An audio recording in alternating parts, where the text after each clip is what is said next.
Well, I got some perception and some skill with animals. It's Vertumnalia. In the midst of the colony decorating and setting out food for the feast, you're having trouble finding your festive spirit. Your dad's only been dead for a few weeks. How could anyone celebrate at a time like this? You gather in the colony square for the usual speeches. Loom takes the stage to fanfare and applause. "Hello, people of Vertumna," he exclaims over the din. "Happy Vertumnalia." He raises his hand to call for silence. "Before we celebrate, I want to recognize those we lost this year. Head of Geroponics Geranium and Surveyo Imbroglio." The crowd goes silent for a minute. Your vision blurs with tears. How?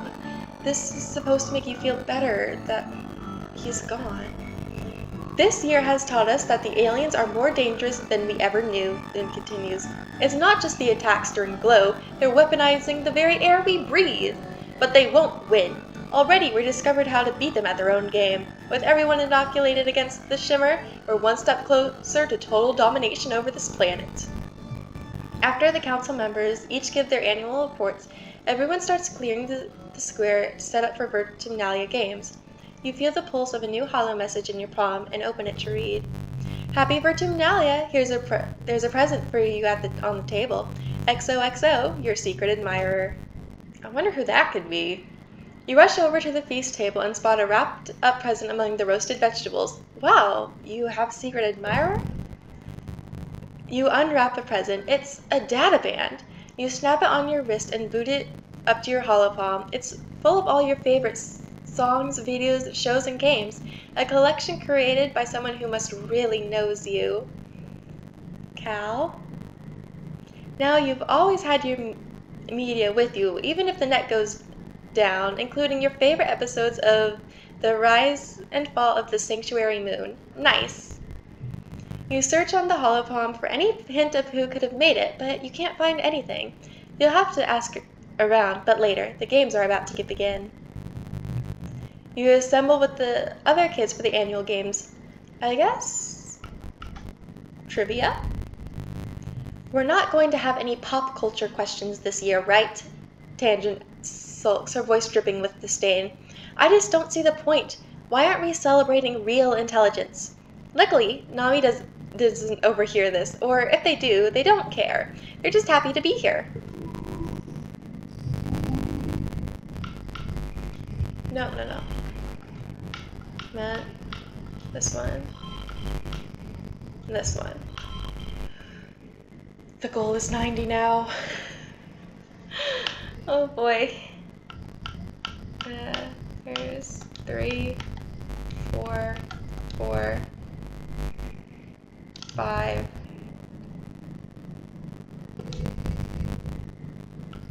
So it's 4,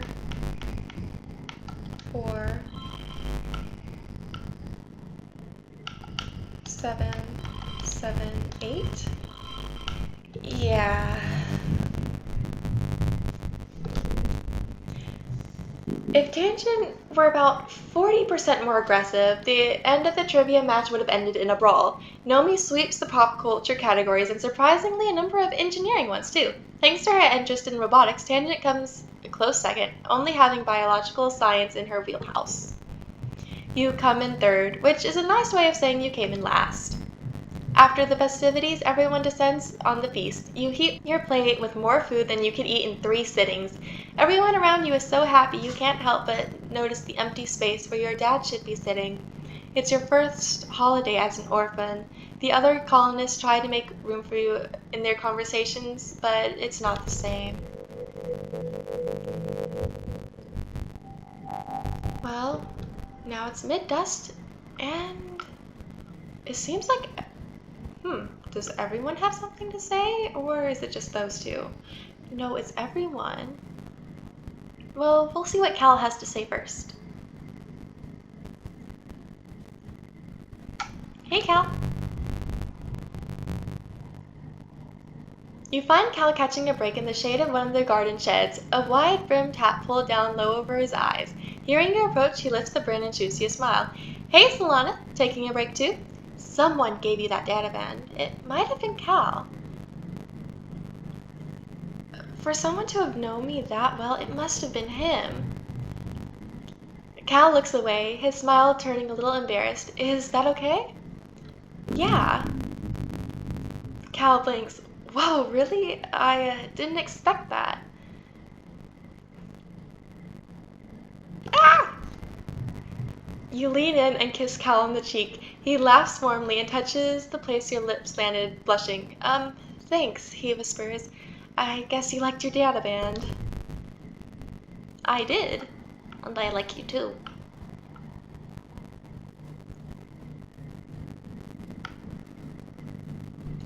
Hades.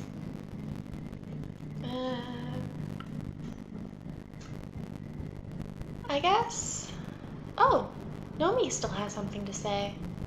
Hey, Nomi. You find Nomi in the lounge, flanked by two holoscreens and doodling in a sketchbook with real paper.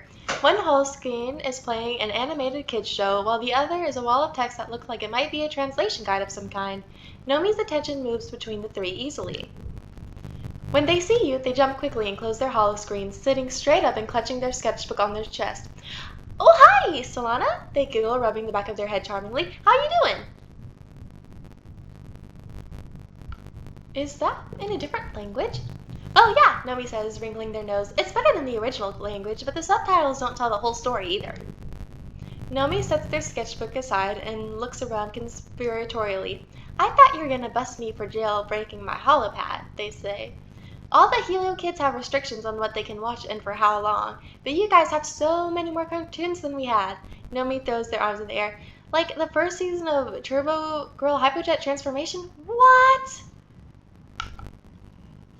I love that. What? Nomi cries, slapping their hands on their cheeks. Really? It's the best cartoon ever made! What else has schoolgirls who look like aircraft from the waist down battling evil aliens while defying the stresses of high school life? You have to agree. You were pretty fond of the arc in the third season where Kamiya and Otoko disagree about whether Haruka could truly be considered a hyperjet if she was part helicopter.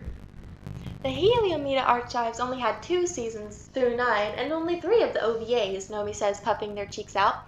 I can't believe in the 4th OVA fight Captain Yamiko gets captured by the aliens and brainwashed into thinking she's been an alien sleeper the whole time. Is that what you're drawing? Solana, Nomi exclaims, snatching their sketchbook up again. Don't peek. Nomi laughs and flips over their sketchbook, showing off some of their drawings. I was drawing some fan art for the show, they say. Well, it's kind of fan art, okay? It's more like if I was a character in Hypergirl TurboJet Transformation.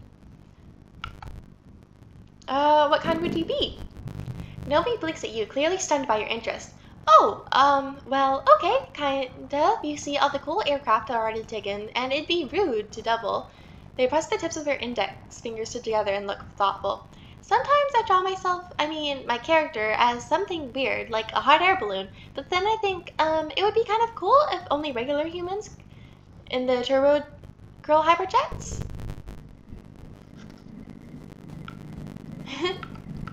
Well, it's fun talking to you, Nomi. I think maybe humanities again? You're doing creative writing teams, and you're paired with Mars. You wish it was Tang. She always does so well on these. The theme is Earth's natural environment. Mars takes the topic at face value and wants to write about how beautiful everything was on Earth, with blue skies and green plants everywhere, and huge oceans that went forever. It always looks gorgeous in the carefully staged movies you've seen on Hobbyvids. But that's not all it was. Mars wants to write about Earth's lush forests and deep jewel-like oceans, but you stop her. Wasn't Earth basically on fire when your parents left? You decide you should spend extra time researching how things really were. You've heard the basics from congruence, but what was it actually like? You ask her for all the information she has on the ecological collapse of Earth. Well, Congruence replies, first, carbon emissions trap the heat from the sun, which raised the global average temperature.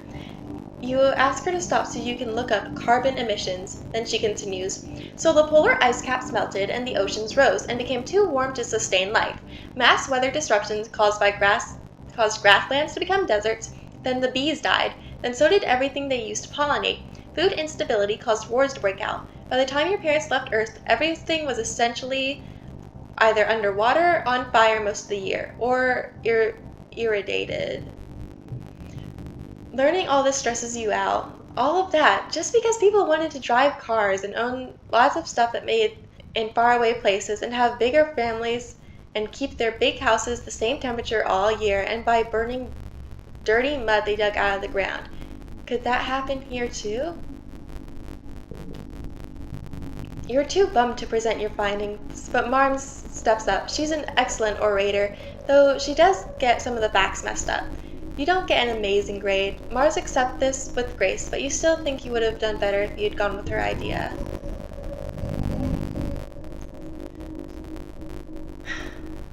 Okay. 4. And that's a win. And 3 stars.